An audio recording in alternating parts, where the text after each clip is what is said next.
how is it going guys? Welcome back to my channel, Alina di USA.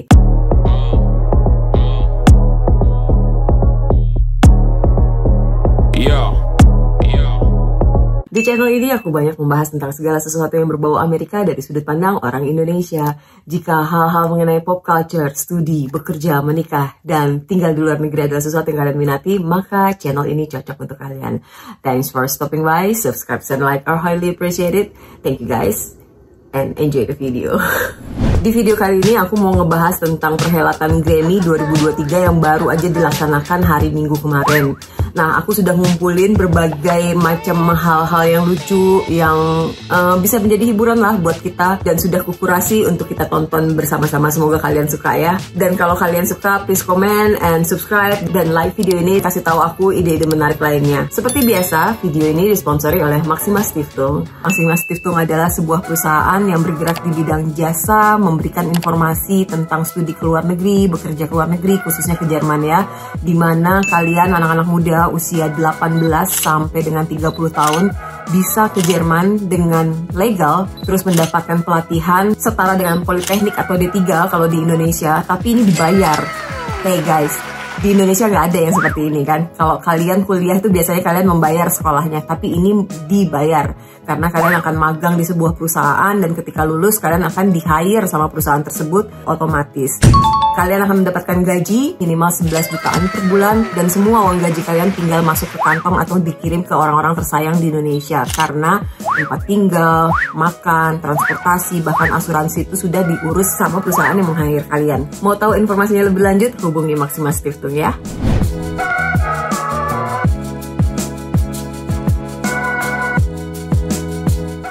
Oke guys, sebelumnya aku pengen tahu, dari hari ke hari kan makin sedikit ya orang yang nonton TV. Semuanya beralih ke TikTok atau ke YouTube.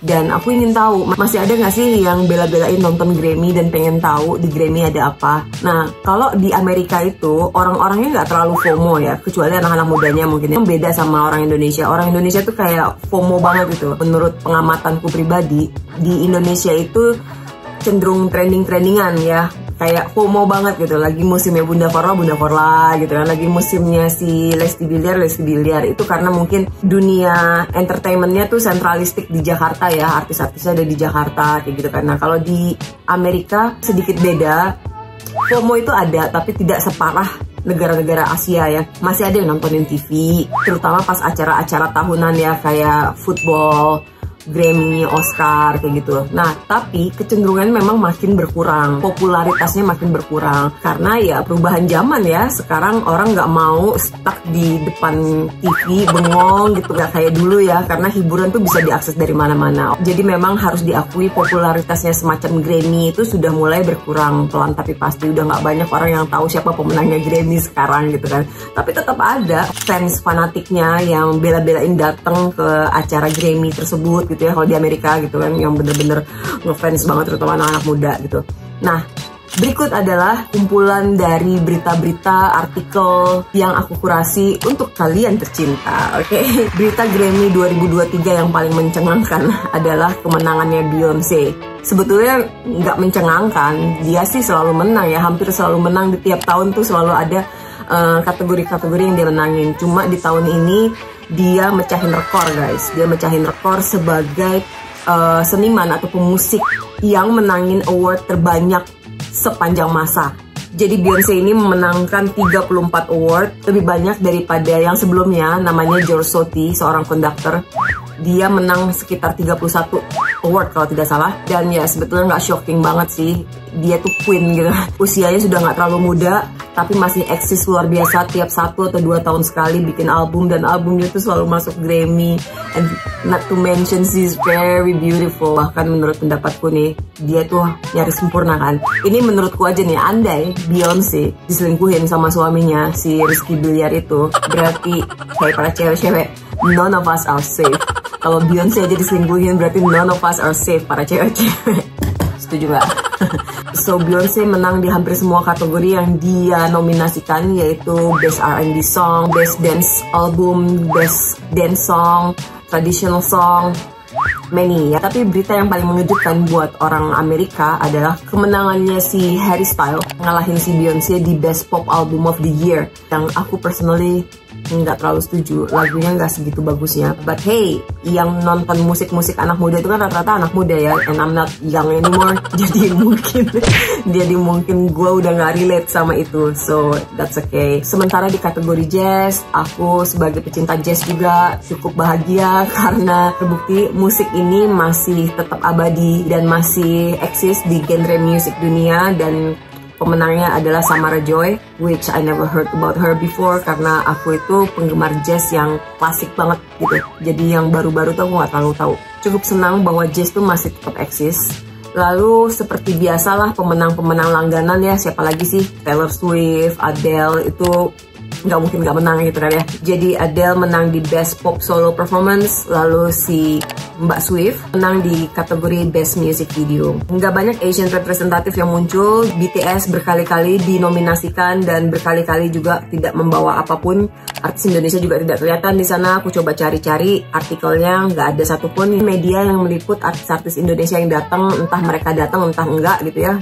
Yang jelas aku cari-cari nggak ada liputannya, kayak si Rich Brian, Nicky Zevanya, Agnes tuh aku nggak lihat. Terus Best Music Film, jadi musik yang ada di film gitu ya. Jadi dimenangkan oleh various artis yang menceritakan tentang New Orleans story. I might need to look that up karena aku live so close to New Orleans, jadi aku kayaknya harus nonton yang ini. Nah, berikutnya aku mau ngebahas tentang fun facts about Grammy yang mungkin kalian belum tahu dan bisa jadi pengetahuan seru-seruan, yaitu adalah nomor 1, ada 3 presiden Amerika Serikat yang pernah menang Grammy, yaitu Jimmy Carter, Bill Clinton, sama Barack Obama. Lalu yang kedua, kalau mau naikin kesempatan untuk dapet Grammy, kalian harus kolaborasi dengan George Solti, pemenang Grammy terbanyak sebelum Beyonce masuk ya, atau Quincy Jones, atau kali ini adalah Beyonce. 3 orang itu ya, karena kansnya kalian untuk menang jika kalian collab sama 3 musician ini, 3 artis ini, kemungkinan kalian untuk menang Grammy itu lebih tinggi gitu. Karena mereka setidaknya sudah menang 27 kali Grammy sejak Grammy itu ada gitu ya, dari tahun 1959 kalau tidak salah. Lalu fun facts berikutnya adalah tentang Snoop Dogg dan Brian McKnight yang sudah dinominasikan di Grammy sebanyak 16 kali, dua-duanya 16 kali ya, dan belum satu pun menang. Jadi BTS 3-4 kali dinominasikan dan belum menang, sabar ya, ada yang lebih menderita daripada itu. Sementara kebalikannya, Michael Jackson dan Santana adalah 2 artis yang memegang rekor terbanyak memenangkan Grammy dalam satu malam, yaitu 9 award. Kebayang nggak bolak-baliknya ke panggung, capek-capek gitu, tapi happy bawa segitu banyaknya Grammy. Tentang Grammy itu sendiri, sebelumnya aku sudah pernah membahas ya tentang Grammy ini, tapi aku pengen ulang lagi karena topiknya khusus Grammy. Di Indonesia ada rumor bahwa Grammy itu bisa dibayar. Jawabannya adalah tidak sama sekali ya, karena mereka berusaha menjaga kualitasnya untuk tidak ternodai sama hal-hal seperti itu. Karena satu kali aja ketahuan benar itu, orang nggak akan nganggep Grammy sebagai nomor 1 dunia lagi gitu. Jadi kalau satu orang sudah bisa buktiin, itu pemusik dari berbagai macam aliran dan segala macam akan bicara yang buruk gitu. Jadi kalau di Amerika, jangankan Grammy, polisi aja nggak bisa disuap. So memang agak beda tradisinya. Mereka berlomba-lomba untuk membuat organisasinya itu prestis, sehingga dipercaya orang, dihormati sama orang, dan orang nggak bisa buat macem-macem. Jadi kalau dia bilang si A menang, orang respect gitu loh sama si A. Tapi kalau misalnya sudah ada rumor-rumor bisa dibayar dan segala macam, orang bisa ketawa ya. Kayak di Indonesia kan, oknum-oknum tertentu yang suka di bribe, suka disuap, itu kan jadi bahan ketawaan kan sama masyarakat sebetulnya. Nah, itu yang ingin dihindari kalau di Amerika itu ya. Jadi mereka lebih menghargai good image, quality daripada uang. Dan pernah ada yang bilang, Agnes kan bayar. Hey, come on, sekaya-kayanya Agnes, rasanya sulit deh untuk ngebayar Grammy. Grammy yang notabene adalah foundation yang benar-benar di backup oleh dana yang luar biasa dan orang-orang penting di industri musik yang sebetulnya udah gak butuh uang lagi. Jadi agak-agak gimana ya, absurd. There is a reason why Grammy masih ada di 2023 dari 1959. Tua banget kan, bahkan aku pun belum lahir pada saat itu. Kenapa masih terus menjadi yang nomor 1 di Amerika bahkan di dunia itu? Karena ya memang nggak bisa ditembus siapapun, nggak bisa dibayar, nggak bisa dipakai sebagai alasan politik gitu. Masih tetap jadi acuannya dunia tentang kompetisi atau penghormatan untuk para seniman gitu. Nah, Di bagian terakhir, aku mau mengomentari, aku mau jadi fashion police. Aku mau mengomentari beberapa tamunya yang menurutku dandan agak-agak ajaib dan attention seeker banget gitu. Yang pertama yang membuat aku kecewa banget adalah Cardi B dan Offset. Kalayak Amerika juga pada ngehujat nih, ngapain sih gini amat gitu loh. Beberapa komentar bahkan bilang kayak gini, ngapain sih diundang lagi dua orang ini? Terus emang mereka nggak cukup ya ML di rumah sampai harus ML di red carpet kayak gitu. Jadi penontonnya juga jengah ya sama kelakuannya mereka, dan ini mereka sudah sering kayak gini buat sensasi. Tunggu aja sampai bener-bener di ban. Menurut kalian gimana? Kelewatan apa enggak? Lalu yang berikutnya mirip-mirip juga si ini Machine Gun Kelly sama Megan Fox. Dua itu sih yang selalu bikin berita, dan let's check it out apa yang dibilang sama Vogue tentang para tamu-tamu di Grammy 2023 kemarin ya. Yang jelas pada acara yang sebenarnya si Cardi B ini muncul dengan pakaian yang keren banget kayak ombak gitu, dan menurut gue keren sih. Terus Olivia Rodrigo agak ngebosenin. Terus ini apalagi nih Lizzo, dia salah satu pemenangnya ya. Dia pakai ombak merah, kayaknya makin tahun makin nggak banget gitu loh seleranya para artis-artis Hollywood ini. Gue nggak ngerti dah kenapa harus begitu sih gitu, kenapa harus butuh banget gitu loh bajunya tuh kayak bilang perhatiin gue gitu.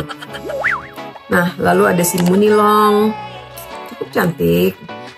Beyonce juga aku nggak ngerti konsepnya, tapi apapun sih yang dipakai sama dia bukannya bagus aja ya. Setuju nggak kalian?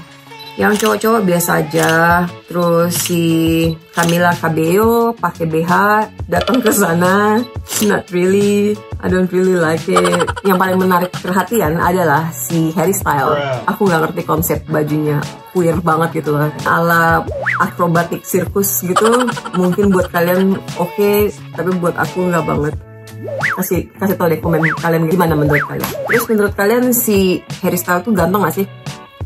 Buat aku nggak. Lalu kalian pasti pernah denger lagunya Sam Smith yang Unholy? Ya, exactly. Dia memakai kostum yang seperti itu ke acara Grammy kemarin. Merah-merah semua. Very, very unholy. Red is my favorite color. Dan menurutku ini keren, artistik banget. Dan gak pernah salah pakai merah di karpet merah. Di acara sebesar Grammy. Menurut kalian?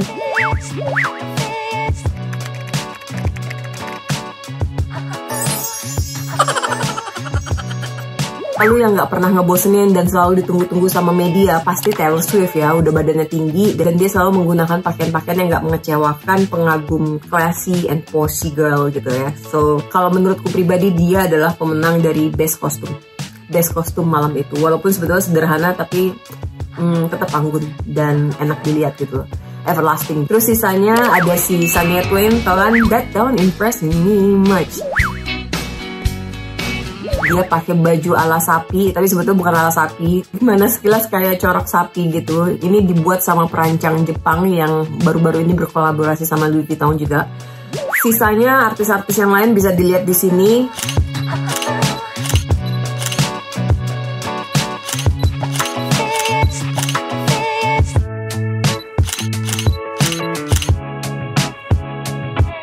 Pada dasarnya yang cewek-cewek open chest, open leg gitu ya. Gak ada yang terlalu istimewa banget. I guess 2023 masih terlalu baru untuk buat fashion statement apa tahun ini gitu ya.